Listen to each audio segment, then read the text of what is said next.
रघुकुल रीत सदा चली आए, प्राण जाए पर वचन न जाए। नमस्कार दोस्तों आज के स्ट्रैटेजी मंत्रा में आप सबका बहुत बहुत स्वागत है। दोस्तों, जैसा कि हम सब जानते हैं कि श्री राम रघुकुल के वंशज थे और रघुकुल के अंदर ये प्रथा बहुत प्रसिद्ध थी कि ये रघुकुल की ये रीत है कि अगर वो एक बार किसी बात का वचन ले लें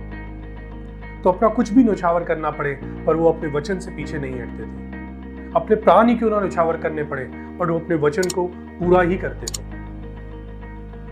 अगर हम श्री राम के जीवन को देखें, जब उनके पिता दशरथ जी ने अपने वचन के चलते उनको कहा कि आपको वनवास जाना पड़ेगा कुछ वर्षों के लिए, जहाँ पे आपको राजमहल से बाहर रहना पड़ेगा, राजमहल की सुख सुविधाएं, ऐशो आराम, कोई भी आप साधन उसको उपयोग में नहीं ला सकते। श्री राम ने अपने पिता के वचन को स्वीकार करते हुए, उसका सम्मान करते हुए वैसा ही करा और उन्होंने कई वर्षों तक, 14 वर्षों तक वनवास को बाहर रह के वनवासी के रूप में उस वनवास को पूरा किया। दोस्तों, वनवास के दौरान जब रावण ने सीता जी का हरण कर लिया तो उनको जब ढूंढने, उनको वापस लाने श्री राम वन भटक रहे थे, उसी क्रम में वो एक वन में पहुंचे और वन में स्थित एक पर्वत पे उनकी सुग्रीव जी से भेंट हुई। सुग्रीव जी और उनकी मित्रता हो गई। सुग्रीव जी ने उनको बताया कि क्यों वो पर्वत पे हैं, क्यों अपने राजमहल से बाहर हैं। उनके भाई बाली ने उनका राजपाट, उनका परिवार, उनकी पत्नी सब उनसे छीन लिया है। श्री राम ने उनको वचन दिया कि वो पूरी शक्ति से उनका साथ देंगे, उनका परिवार, उनकी पत्नी, उनका राजपाट सब उनको वापस दिलाने में उनकी मदद करेंगे। और ऐसा ही हुआ। श्री राम ने बाली का वध कर दिया। सुग्रीव को उनका सब खोया हुआ परिवार, राजपाट सब वापस मिल गया। और जब उनको सब वापस मिला तो उन्होंने सम्मान पूर्वक श्री राम को उसके लिए धन्यवाद दिया, उनका सम्मान किया और उनको कहा कि उनकी इच्छा है कि वो जब श्री राम उनसे मिले थे तो वो खुद ही अभाव में थे, एक पर्वत पे रह रहे थे, वो उनका आदर सत्कार सम्मान उस तरीके से नहीं कर पाए। इस तरीके से एक इतने बड़े राजा का सम्मान करना चाहिए, अपने मित्र का सम्मान करना चाहिए। और वो अब चाहते हैं, क्योंकि अब उनका सब राजपाट वापस मिल गया है, तो वो चाहते हैं श्री राम कुछ समय उनके पास आए, राजमहल में ठहरे और सब सुख सुविधाओं से वो उनका सम्मान करेंगे, उनकी सेवा करेंगे,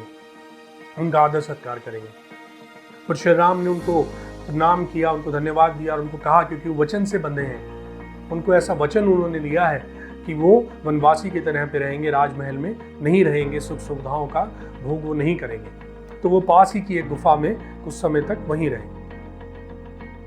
दूसरी घटना ये रही दोस्तों, जब श्री राम और रावण का युद्ध हुआ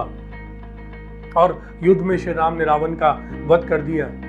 जैसा कि पूर्व निर्धारित था कि लंका का राजा रावण के बाद विभीषण जी को बनाया जाएगा। जब उस समय आया, उनके राज्याभिषेक का समय आया, तो वो श्री राम के पास पहुंचे, उन्होंने उनको प्रणाम किया, उनको कहा कि आपकी आज्ञा से, आपकी प्रेरणा से, आपके आशीर्वाद और आपके ही साथ से ये संभव हो पाया है। तो मैं चाहता हूं कि आप स्वयं उपस्थित रहें और अपने हाथों से उस कार्यक्रम को संपन्न करें, अपने हाथों से ही मुझे वो राजपाट सौंपें। और श्री राम ने उनको कहा कि वो भी ऐसा ही मन से चाहते हैं, लेकिन ये संभव नहीं है एक वचन के चलते।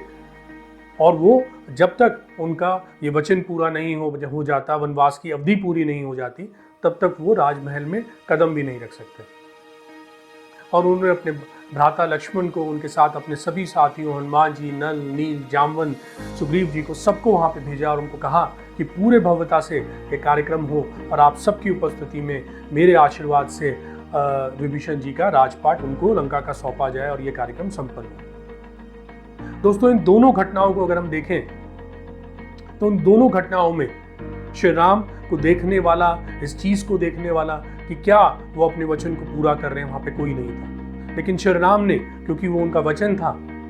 उनकी रीति नीति में था कुल के, इसीलिए उन्होंने चाहे कोई वहाँ पे उपस्थित हो या ना हो, उसको देखे या नहीं देखे, उसको जानता हो या ना जानता हो, बट फिर भी उन्होंने पूरी रीति नीति से और पूरे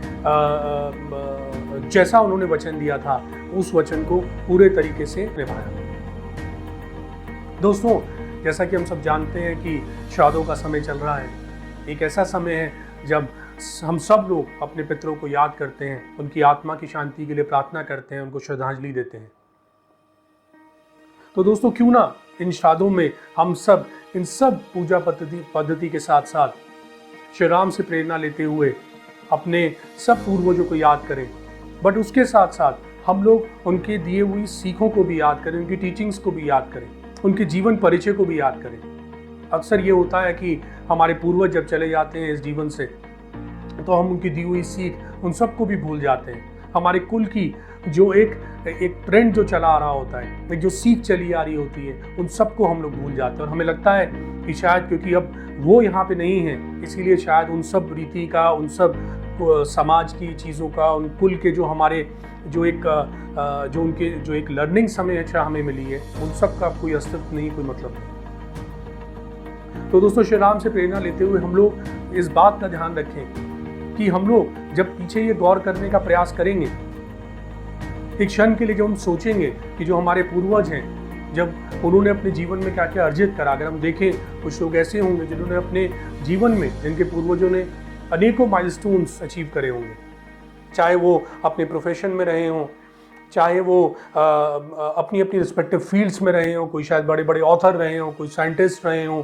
किसी ने शायद अपने जीवन से ही एक ऐसी सीख, ऐसा परिचय हमें दिया जो किसी के जीवन को भी सफल और सरल बनाने के लिए बहुत उपयोगी हो सकता है। तो हम उन सब चीज़ों को याद करते हुए दोस्तों आज और अपने जीवन में उनको ढालने का, अपने कुल की रीति नीति को ध्यान में रखते हुए आगे बढ़ने का प्रयास करें। और दूसरी चीज़ दोस्तों जो मुझे लगता है कि बहुत ही महत्वपूर्ण है, आज के समाज में जो हमारे घर के बड़े होते हैं, हमारे घर के जो सीनियर लोग होते हैं, हमें ऐसा लगता है क्योंकि अब उनकी उम्र हो गई है, वो किसी प्रोफेशन में भी नहीं है, हमारे लिए उपयोगी ही नहीं है,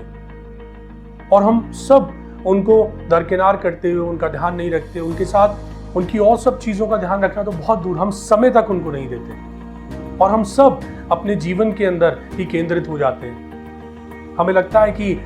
उनका जीवन, उनसे जुड़ी हुई कोई भी चीज़ उपयोगी और महत्वपूर्ण नहीं है, जबकि हम सब भूल जाते हैं कि आज हम जो भी हैं, हम जो भी अर्जित कर पाए हैं, हम जो भी योग्यता हमारे अंदर है, हम लोगों ने आज जो भी पोजीशंस, जो भी पद अर्जित करा है और करेंगे आने वाले समय पे, उसके अंदर शायद सबसे महत्वपूर्ण जो योगदान है वो उन्हीं का है, चाहे उनकी दी हुई टीचिंग्स का हो, चाहे उनके सहयोग का हो। हम उन सब चीज़ों को भूल के अपने जीवन पे केंद्रित होते हैं। तो दोस्तों, क्यों ना हम लोग आज इस बात का भी प्रण लें कि हमारे जो भी पूर्वज हैं, जो भी हमारे घर के बड़े हैं, हमारे माता पिता हैं और हमारे जो बड़े लोग हैं, हम उन सबको, उन सब के सम्मान का, उन सब का,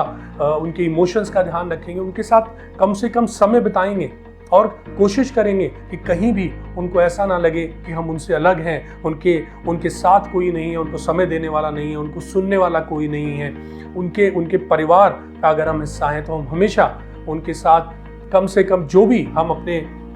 दिनचर्या को ध्यान में रखते हुए, अपने दिनचर्या के जो भी कार्य हैं उनको पूरा करते हुए, बट ऐसी सीख खुद भी लें और अपने आने वाली जनरेशन्स को भी दें कि वो भी उनके इमोशंस भी, उनके साथ एक समय ही बिताना हमारे साथ, हमारे लिए वो भी हमारी एक बहुत बड़ी जिम्मेदारी होगी।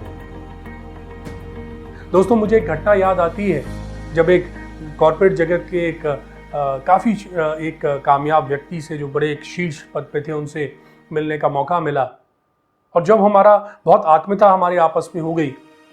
तो एक लिबर्टी लेते हुए मैंने उनसे ये जानने का प्रयास किया कि आप यहाँ तक कैसे पहुँचे, क्या आपकी जर्नी रही। उन्होंने बताया कि उन्होंने अपनी शुरुआत बहुत ही हम्बल तरीके से करी थी। ये सब उनके परिवार में, ये पोजीशंस, ये सब जो उन्होंने अचीव करा, वो सब उनके परिवार में नहीं था, उनके पास ऐसा कुछ भी नहीं था। बहुत स्ट्रगल यहाँ तक पहुँचने में उन्होंने करी। उनसे बहुत कुछ सीखने को मुझे मिला। आज अनफॉर्चुनेटली वो हम सबके बीच में नहीं है, लेकिन उनकी बहुत सारी बातें मुझे आज भी याद हैं। एक बात जब उन्होंने मेरे से कही, मुझे लगता है आज के संदर्भ में बहुत फिट होती है यहाँ पे। उन्होंने कहा कि जब अगर आप एक चीज़ को देखें कि जब कोई भी व्यक्ति 70 या 80 साल की आयु का हो जाता है तो उसके साथ में कई एक्सपीरियंसेस भी हो जाते हैं, लाइफ की अंडरस्टैंडिंग्स आती हैं, वो अप्स एंड डाउन्स सब लाइफ की देख चुके होते हैं, बहुत सारे चैलेंजेस को फेस कर चुके होते हैं, तो बहुत एक ज्ञान उनके अंदर डेवलप हो जाता है। बट क्योंकि वो उम्र के उस पड़ाव पे होते हैं तो उसको इम्प्लीमेंट करना ग्राउंड पे वो कहीं भी पॉसिबल नहीं हो पाता। तो क्यों ना एक सही तरीका ये है कि जब आप अपने जीवन के उस समय पे हो, जब आप ऐसी आयु में हो कि आपके पास 20 वर्ष 30 वर्ष आने वाला काफ़ी एक लंबा समय बचा हो, कि जब आप उसको इम्प्लीमेंट कर सकते हैं, आपके पास आयु शेष है, तो आप उस दौरान आपके पास लेकिन वो 70-80 साल का एक्सपीरियंस नहीं है, तो उस दौरान आपको उस समय अपने उन आसपास के अपने परिवार के उन लोगों के साथ बिताएं जिनकी आयु शायद उतनी है। उनसे आपको जानने समझने का मौका मिलेगा, वो टीचिंग्स मिलेंगी, उनके जो एक्सपीरियंसेस हैं, उनकी जो अंडरस्टैंडिंग्स हैं, वो जो ज्ञान उन्होंने अर्जित करा है इतने सालों में, वो कहीं ज्ञान वो आपको देंगे। और उस ज्ञान से जब आपके पास समय होगा, जब आप एक अंडरस्टैंडिंग डेवलप करेंगे, लेकिन आपके पास एक चीज़ बहुत अच्छी होगी कि आपके पास समय होगा उन सब ज्ञान के आधार पे अपने जीवन को लीड करने का। और आप ज़रूर आप देखिएगा, जब आप उन सब ज्ञान के साथ आगे बढ़ेंगे तो आप अपने जीवन को के अंदर बहुत सफलता हासिल कर पाएंगे, और उसके साथ साथ आप लोग हैप्पीनेस को अचीव कर पाएंगे। और हो सकता है कि आप ऐसी चीज़ों को, ऐसे माइलस्टोन को अचीव कर जाएं जो आपने खुद शायद ना सोचा हो कि आप अचीव कर पाएंगे। तो दोस्तों, इन्हीं सब संदेश के साथ आज के स्ट्रैटेजी मंत्रा में बस इतना ही। जल्द आपसे दोबारा मुलाकात होगी। तब तक आप सब लोग अपना बहुत ध्यान रखें, हर कार्य में सफल हों। आप सबका दिन शुभ हो। धन्यवाद।